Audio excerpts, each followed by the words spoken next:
Albert Einstein একটি কথা বলেছিলেন, কথাটি খুব সম্ভব এইরকম: সৃষ্টিশীল প্রকাশ এবং জ্ঞানের মাধ্যমে বা জ্ঞানের মধ্যে আনন্দ জাগ্রত করা হলো শিক্ষকদের সর্বপ্রধান শিল্প বা আর্ট। সম্মানিত শিক্ষকবৃন্দ, সম্মানিত ব্যক্তিবৃন্দ,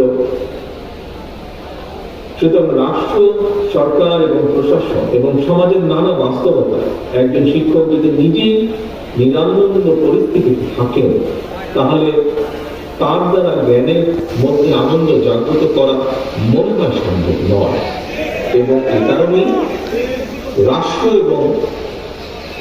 এবং সমাজের শিক্ষকদের আর্থিক নিরাপত্তা নিশ্চিতের পাশাপাশি অবশ্যই সামাজিক সম্মান নিশ্চিত করা একান্তই প্রয়োজন।